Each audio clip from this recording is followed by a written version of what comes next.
अस्सलाम वालेकुम नाज़रीन, ये हैं हमारे दोस्त राव इकबाल। इल्मुन्नुजूम, इल्मुल-इदाद और पामिस्ट्री पर ख़ासी महारत रखते हैं। आज इस्लामाबाद से लाहौर तशरीफ़ लाए तो हमने इन्हें ज़हमत दी मोदी की शख्सियत और उसके मुस्तक़बिल पर गुफ्तगू करने के लिए। तो राव साहब, पिछले दिनों हाफ़िज़ मुज़फ़्फ़र मोहसिन के साथ मेरी बात हो रही थी। उन्होंने बताया कि मोदी के हाथ की लकीरें बताती हैं कि वो खुदकुशी कर लेगा। तो इस हवाले से आपका इल्म क्या कहता है? मुज़फ़्फ़र मौसा साहब ने ये कहा। जी, मुज़फ़्फ़र मोहसिन ने कहा हम्म, कि मोदी के हाथ की लकीरें कहती हैं कि वो खुदकुशी कर लेगा। आप क्या कहते हैं? आपने जहाँ भी तक यकीनन उनके हाथों के प्रिंट देखे होंगे। यस यस जहाँ तक ये बात है ना मुज़फ़्फ़र साहब की, उन्होंने अंदाज़ा लगा लिया होगा। अब उनका जो जो उन्होंने ये इल्म, ये जो बात निकाली है, कहाँ से निकाली है, ये उनको ज़्यादा पता होगा कि पाकिस्ती है, उसमें एस्ट्रोलॉजी है, क्या है। मैं यहाँ जो एस्ट्रोलॉजी है ना, उसकी जो पर्सनल उसमें जो खसूसियात हैं, उसकी रोशनी में ये बात बताऊँगा कि वो सुसाइड करेगा या वो क्या करेगा। ठीक है। अब ये जो बात यहाँ पे है कि वो उसकी सोच इंडिपेंडेंट है और बंदा ईगोइस्टिक भी है, यानी अनापरस्त है बंदा। हाँ, अनापरस्त बंदा जब डिफीट में जाता है ना, तो वो सुसाइड कर सकता है। ठीक है। तो ये बात यहाँ तक तो ठीक है। अगर वो होगी नहीं होगी ये दूसरी बात है। अब उनका जो स्टाइल है ना बात करने का, मतलब कि उनमें जो आर्गूमेंट लेवल है ना बहुत स्ट्रॉन्ग है। अपनी बात को मनवा लेते हैं, चाहे गलत भी हो वो। तो इस रोशनी में जो यहाँ तक बात आई है कि वो सुसाइड करेगा, सुसाइड शायद ना करे, तो मतलब हो सकता है कि वो उसका मर्डर ही कर देगा बंदा, जैसा वो सख्त है ना अपने आइडियाज़ में, आइडियालॉजी बहुत स्ट्रॉन्ग है उसकी, उस पर अमल करता है वो। ऐसा बंदा अक्सर ये एनकाउंटर में ना मारा मुरा जाता है। ऐसा ये दिस दैट में बी पॉसिबल, हो सकता है वो मर्डर हो जाए। ठीक अच्छा, है। आप क्या समझते हैं कि वो खुदकुशी नहीं करेगा, खुदकुशी नहीं करेगा वो, इतना वो नहीं है कि खुदकुशी कर लेगा। उसका मर्डर हो जाएगा? अब मर्डर, यस, दैट में हैपन, मर्डर हो सकता है उसका। वो आइडियोलॉजी ऐसी इतनी, मतलब वो उस पर इम्प्लीमेंट करता है कि चीज़ें देखता नहीं है और सिर्फ सेल्फिश है, क्योंकि बहुत ज़्यादा एज पर केमिस्ट्री बहुत सेल्फिश है, यानी उसको अपनी ही फिक्र है, किसी की नहीं है। जब ऐसे लेवल होते हैं ना तो फिर आप मार दिए जाते हो। तो ऐसा ये मर्डर हो सकता है, सुइसाइड वो शायद ना तो करें। ये आपके आपके ख्याल में इसका कत्ल होगा, इसकी कोई टाइम लिमिट भी आप टाइम बता लिमिट आप सकते हैं? देखें ना, जैसे अब ये उसमें चलते हैं हम एम आज़ाद में। अब 2025 है ये। अब 2025 में जो स्टार गवर्निंग स्टार बन रहा है ना वो मुरीख है।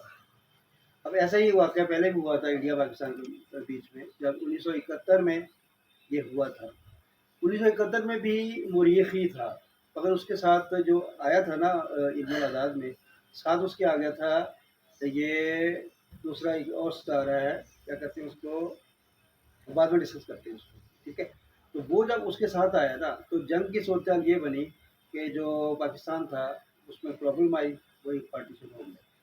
मगर वो जो मुरीख था ना, वो अब जो मुरीख है ना 2025 वाला, इससे डिफरेंट है। अब वाला पहला रिजल्ट नहीं होगा, अब उससे बिल्कुल कोई डिफरेंट रिजल्ट आएगा। इसका मतलब यह है कि इंडिया, जैसे लग रहा है कि मतलब गेम लूज कर रहा है, हार रहा है वो, तो इसमें ये हो सकता है कि वो हार जाए। नहीं, जब वो हार क्या रहा, हार गया है, जंग हार गया है ना वो। अभी तो वो शायद जाके अभी, वो सदर ट्रंप के पाँव में जाके गिरे हैं कि हमें पाकिस्तान से बचाओ। हाँ, ये मतलब हम जो मैं बोलूँगा ना, मैं पामिस्ट्री के हिसाब से बोलूँगा। आप ये बात ठीक कर रहे हैं, उधर गया होगा। मतलब इसमें इतनी वो नहीं है, इज़्ज़त नफ्स जो होती है ना, जो बंदे को सुसाइड पे मजबूर करती है, इज़्ज़त नफ्स नहीं है इसके पास। ज़्यादा सुसाइड नहीं करेगा, अदरवाइज़ जो वो दूसरी चीज़ें हैं ना, वो हो सकती हैं कि वो इसको मार-मुर दिया जाए, इसकी डिमाइज़ हो जाए। मेरा ये ख़्याल है। अब अच्छा, तो ये बताइए कि ये तो बड़ा लड़ाका किस्म का आदमी, गुंडा, गुजरात के कसाई के नाम से मशहूर है। तो इस जंग में तो ये 3 घंटे की बाद से ही तबाह हो गया है, वहाँ पीटना शुरू कर दिया। 3 घंटे भी नहीं निकाले। अभी तो पाकिस्तान ने सिर्फ 3 घंटे मारा है ना इसको। तो इस हवाले से आप क्या कहेंगे? हम तो समझते थे कि बड़ा लड़ाका किस्म का आदमी है, बड़ा बहादुर है, बड़ा बदमाश है, गुंडा है। गुजरात तो हुंडा है ना। तो ऐसे है इसमें, ये जो बंदा है ना मोदी, तो मोदी चीज़ों को रिस्क लेके शुरू कर देता है, सोचता बाद में भी होगा क्या। ठीक है, अब मेरे हिसाब में ये जनरल वॉरियर अच्छा, नहीं है। सोचता नहीं है, बगैर सोचता सोचे। बाद में सोचता है कि अब इससे कैसे निकलेंगे, सोचता कम है, रिस्क ले जाता हूँ। अब मेरे हिसाब से ना ये जनरल वॉरियर नहीं है। वो जनरल वॉरियर होता है ना, लड़ाका होता है वो जंग का पैशन होता है उसके अंदर, वो नहीं है। ये जो जंग शंग इसने शुरू की है ना, इसका कोई और ही मोटिव है अंदर इसके। ठीक है, उससे और फायदा उठाना चाह रहा है, जंग शंग करना इसके बस का नहीं है। ना इंडियंस को चाहिए कि इसको मतलब मेन सिपा सलार बना के रखें जैसे आर्मी का होता है। तो ये इनको कुछ नहीं देगा इस लेवल में, इंडिया को जंग से कुछ नहीं मिलेगा।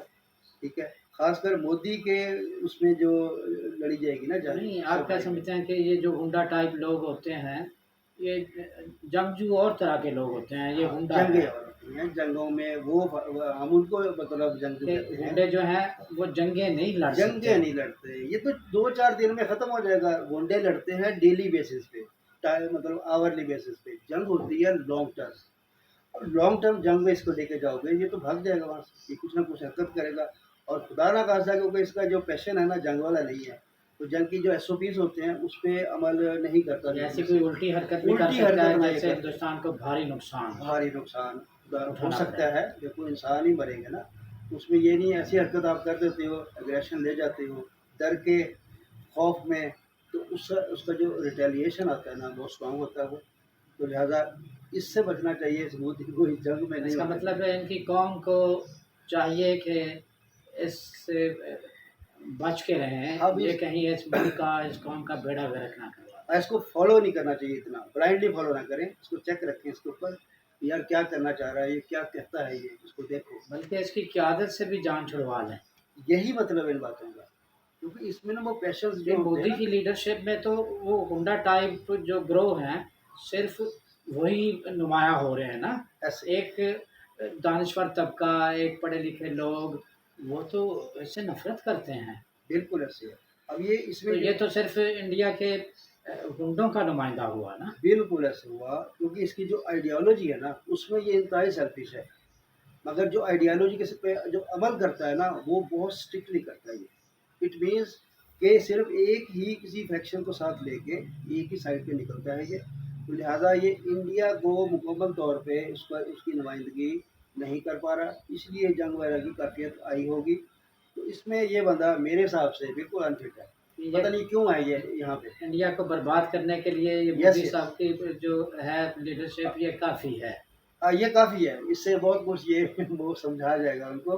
तो ये मतलब ऐसा है बंदा, कि डेली बेस पे लड़ने वाला बंदा, फाइटर बड़ा भी होता। फाइटर तो है ही नहीं ना, फाइटर हाँ, होना और चीज़ है, छोटा फाइटर है ना। जंगजू होना और चीज़ है, बदमाश और गुंडा होना और चीज़ होती है। ये गुंडा अच्छा, है, बिल्कुल जंगजू तो ऐसे। हमारे हैं ना। हाँ और ऐसे, इन्होंने बताया कि जंग कैसे लड़ी जाती है। हाँ वो सिस्टमेटिक उन्होंने वो जो किया है ना सारा कुछ, उसमें वो इंतहाई कामयाब रह गए। तो क्योंकि ये आगे उनके जनरल बंदा नहीं था, तो इसलिए वो आसानी से ही इसमें गलबा पा गए हैं। देखें कि ये जंग के उसूलों से और ज़ाब्तों से भी वाकिफ़ नहीं है ना। हमारी अफ़वाज पाकिस्तान ने उनकी सिविलियन आबादी पर कोई अटैक नहीं किया, बूढ़ों ऐसे को, बच्चों को, औरतों को नहीं मारा। तो इस्लामी तालीमात के मुताबिक जंग लड़ी है हमारी फ़ौज हाँ ने, बिल्कुल ऐसे, और उनके फ़ौजी तनसीबात को निशाना बनाया और उड़ा के रख दिया। ऐसे ही। पाकिस्तान जिंदाबाद।